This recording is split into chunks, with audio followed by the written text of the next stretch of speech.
Assalamualaikum warahmatullahi wabarakatuh.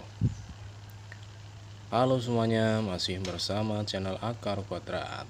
Hari ini kita akan membahas contoh soal dari kesebangunan. Contoh soalnya seperti ini: jajar genjang ABCD dan jajar genjang PQRS pada gambar di bawah ini adalah sebangun. Jadi ada dua bangun jajar genjang dan ini adalah sebangun. Tentukan panjang AB dan besar X serta sudut QRS. Ada 3 pertanyaan di sini. Nanti akan kita jawab, kita bahas penyelesaiannya bagaimana. Tapi sebelum ke pembahasan, silahkan klik tombol subscribe dulu, nyalakan juga loncengnya, kemudian like halaman Facebooknya dengan nama Akar Kuadrat, dan share ke teman-teman kalian untuk video-video dari Akar Kuadrat. Kita langsung ke pembahasan. Dari contoh soal ini ada dua bangun jajar genjang ABCD dan PQRS. Ini adalah sebangun. Sebangun ini mengartikan bentuknya sama ya, namun dengan skala yang bisa berbeda, bisa berbanding senilai gitu ya. Di sini jajar genjang yang ABCD terlihat lebih besar daripada PQRS.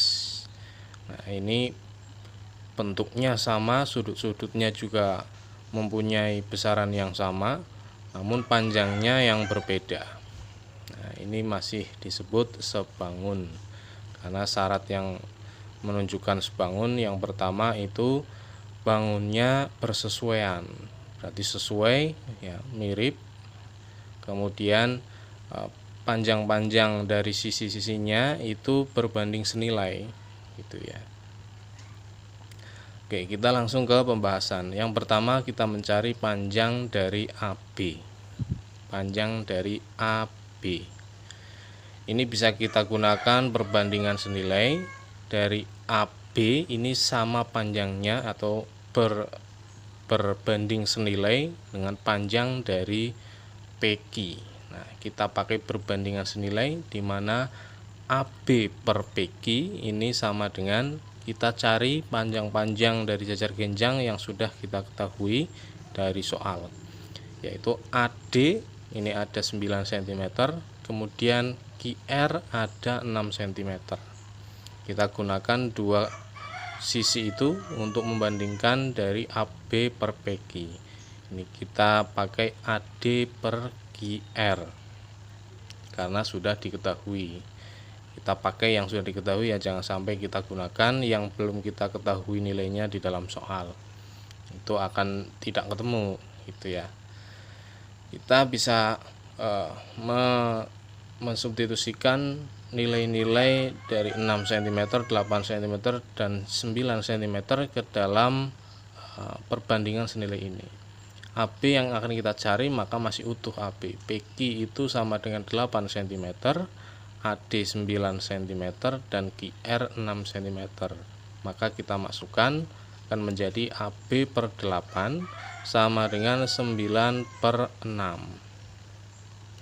Sampai sini kita bisa proses operasi bilangan. Dari sini ruas kiri ada per 8, pembagian 8, kita pindah ruaskan ke ruas kanan jadi perkalian. Maka akan jadi AB sama dengan 9 kali 8 per 6. 9 kali 8 adalah 72, dibagi 6 maka AB sama dengan 12. Ini bisa kita artikan bahwa panjang dari AB adalah 12 cm. Kita langsung kasih belakangnya cm bisa.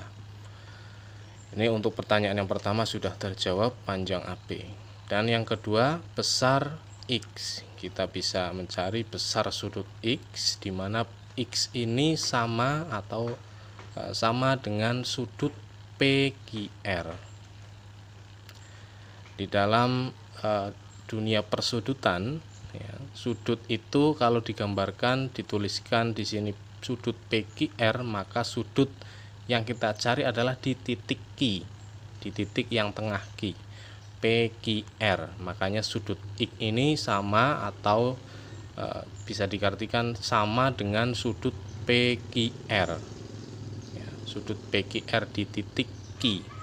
Titik Q ini ya sama dengan sudut X. Nah, kita akan cari besarnya sudut X.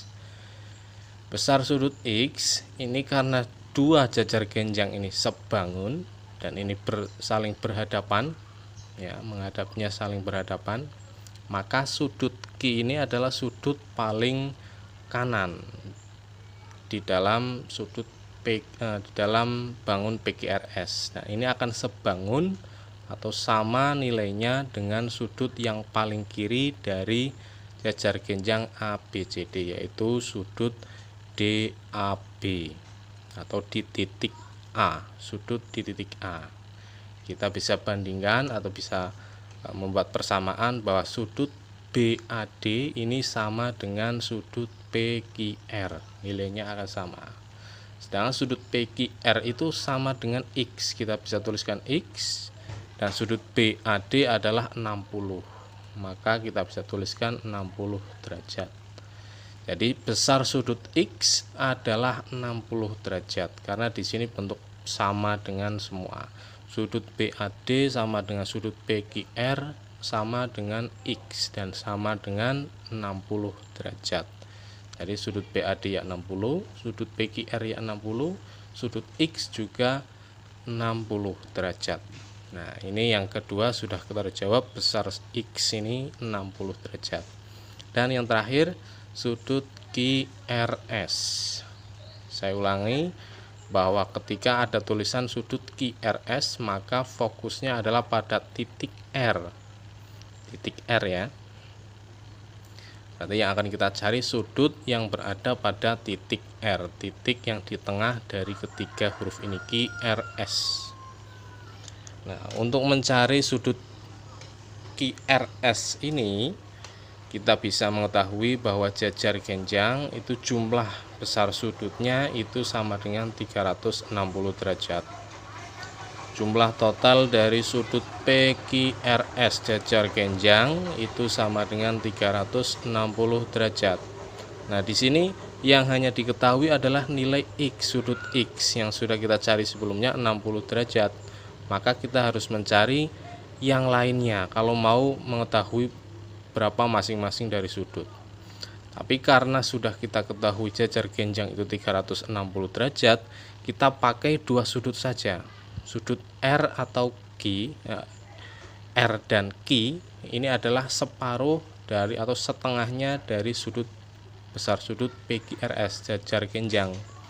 Nah, setengahnya dari 360 derajat ya berarti tinggal dibagi dua, 180 derajat.